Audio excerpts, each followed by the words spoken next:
और आज कुछ ऐसे आंकड़े आम आदमी पार्टी आपके सामने रखने जा रही है जिससे ये नज़र आता है कि केंद्र में बैठी प्रचंड बहुमत की बीजेपी की सरकार, प्रधानमंत्री मोदी की 56 इंच वाली मोदी सरकार अपने देशवासियों को वैक्सीनेशन, इनॉक्यूलेशन, टीकाकरण करने की बजाय वैक्सीन को दूर दराज के देशों में एक्सपोर्ट करने पर ज़्यादा बल दे रही है, ज़्यादा वजन दे रही है।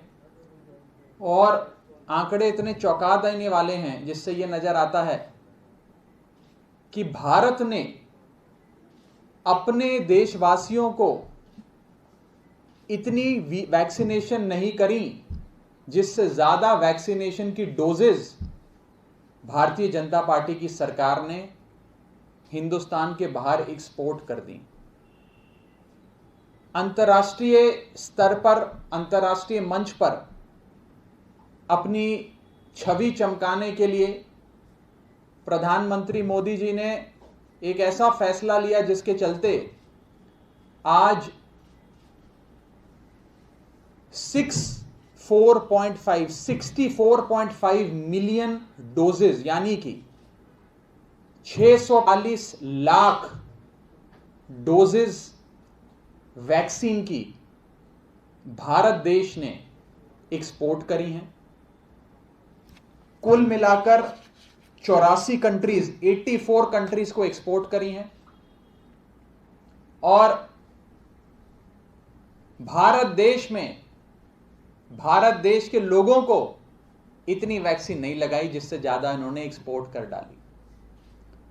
मैं आपको उन देशों के नाम भी पढ़ के बताऊंगा जिन देशों को दिया है, जिन जिन देशों को कितने कितने मिलियन, कितने कितने लाख वैक्सीन के डोज इन लोगों ने एक्सपोर्ट कर दिए।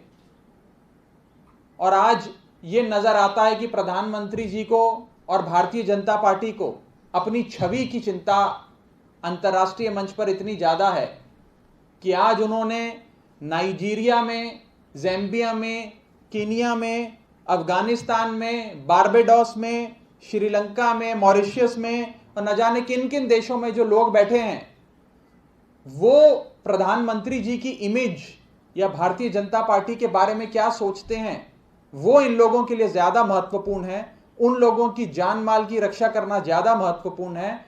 अपने देश के लोगों की जिंदगी बचाना, उनको सुरक्षा कवच पहनाना, उनको वैक्सीनेशन देना, ये कोई खास जरूरी नहीं नजर आता भारतीय जनता पार्टी के लिए, प्रधानमंत्री मोदी जी की सरकार के लिए। मैं सबसे पहले जो आंकड़ा दिया उसे सब्सटैंशिएट करते हुए आपको कुछ देशों के नाम पढ़ के सुनाना चाहूंगा जिन देशों को भारत सरकार ने 645 लाख यानी कि 64.5 मिलियन डोजेज वैक्सीन्स की एक्सपोर्ट करी हैं जनवरी से लेकर आज तक। कुल मिलाकर 84 देश हैं। मैं सबके नाम नहीं पढ़ पाऊंगा, बहुत समय बीत जाएगा, लेकिन मैं कुछ कुछ आपको अवश्य पढ़ के सुनाना चाहूंगा। Bangladesh, Bhutan, Sri Lanka, Bahrain, Morocco, Oman, Kuwait, Argentina, Mongolia, Ukraine, Saint Lucia, Ivory Coast, Ghana, Angola, Gambia, Kenya, Senegal, Mali, Sudan, Uganda, Jamaica, Tajikistan, Bahamas, Uzbekistan, Paraguay, Bolivia, South Sudan, Zimbabwe, Nigeria, Yemen. इसमें तो कुछ ऐसे देश हैं जिनके शायद नाम भी हम पहली बार ही पढ़ रहे होंगे। उन देशों को भी तवज्जो दी जा रही है, उन देशों को भी और वहां पे रहने वाले लोगों को ज्यादा प्राथमिकता दी जा रही है। और भारत के लोगों की जान की कीमत आज भारतीय जनता पार्टी की, प्रधानमंत्री जी की आंख में जीरो हो गई है। आज अपनी छवि चमकाने के लिए इंटरनेशनल स्टेज पर बीजेपी और प्राइम मिनिस्टर मोदी की जय जयकार हो, इसके चलते उन्होंने एक्सपोर्ट्स ऑफ वैक्सीन्स को इतना तवज्जो दिया कि भारत में इतनी वैक्सीनेशन नहीं हुई जितनी उन्होंने एक्सपोर्ट कर डाली है।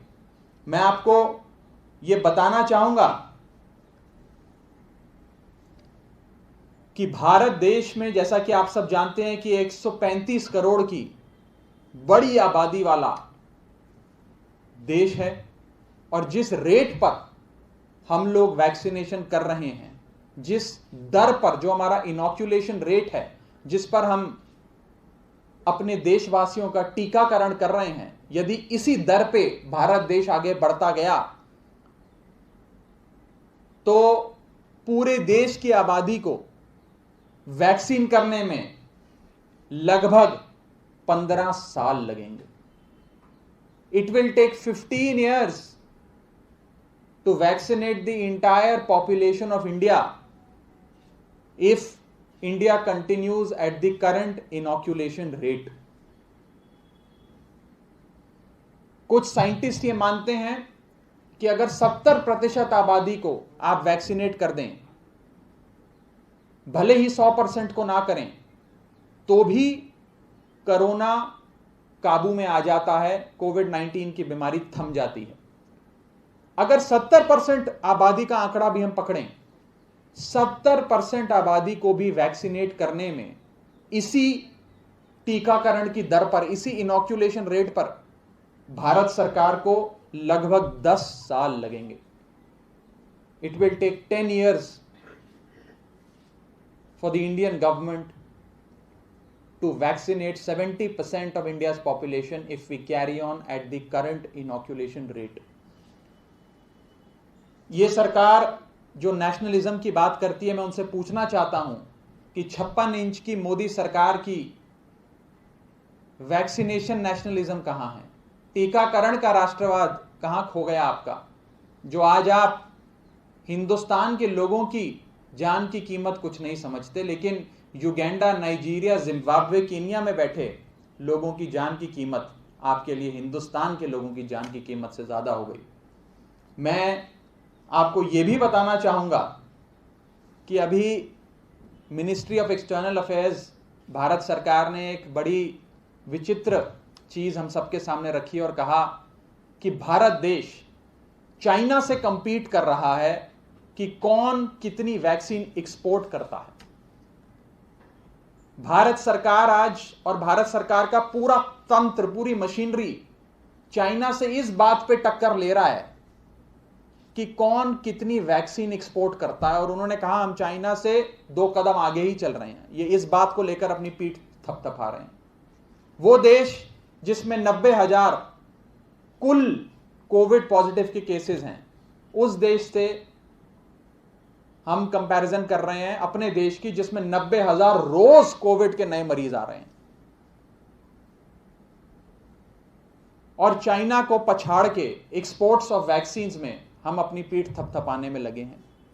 इस चीज में नहीं लगे कि हम अपने देश के लोगों को वैक्सीनेशन देके उनको सुरक्षा कवच पहनाएं, उनकी जान की रक्षा करें। मैं आज आपको यह भी बताने चाहूंगा कि जिस प्रकार से भारत सरकार अपनी एक्सपोर्ट ड्राइव को, वैक्सीनेशन एक्सपोर्ट ड्राइव को लेकर आगे बढ़ रही है, इसमें कई ऐसे डेवलप्ड कंट्रीज हैं, विकसित देश हैं, जिनके पास बेस्ट हेल्थ इंफ्रास्ट्रक्चर है, बेस्ट मेडिकल केयर है, बेस्ट दवाइयां हैं, एक्सेस टू वैक्सीन है, सब कुछ है। उन बड़े बड़े देशों को भी भारत सरकार आने वाले समय में अपने देश से वैक्सीन एक्सपोर्ट करने जा रही है, जिसमें सबसे बड़ा एग्जाम्पल आता है यूनाइटेड किंगडम का, इंग्लैंड का, ग्रेट ब्रिटेन जिसे हम कहते हैं। यूनाइटेड किंगडम को आने वाले समय में भारत सरकार की कमिटमेंट है 10 मिलियन डोजेज वैक्सीन की भेजने की, एक्सपोर्ट करने की। वो छोटा सा देश जिसके पास अपनी इस पूरी आबादी के लिए वैक्सीन है, वो और वैक्सीन मंगवा कर रख रहा है, स्टॉक बना रहा है अपना, कि मेरे देशवासियों को समस्या ना हो। और हमारा देश एक देश है जो वैक्सीन एक्सपोर्ट करने में लगा है। वो कह रहा है हमारे देश की जनता को तो हम आराम से लगाएंगे, 10 साल बाद लगाएंगे, लेकिन पहले हम अंतर्राष्ट्रीय मंच पर तालियां बजवाएं। हम यूनाइटेड किंगडम और यूनाइटेड स्टेट्स ऑफ अमेरिका जैसे विकसित देशों को भी वैक्सीन की डोज एक्सपोर्ट करने में लगे हुए हैं। ये दुर्भाग्यपूर्ण है।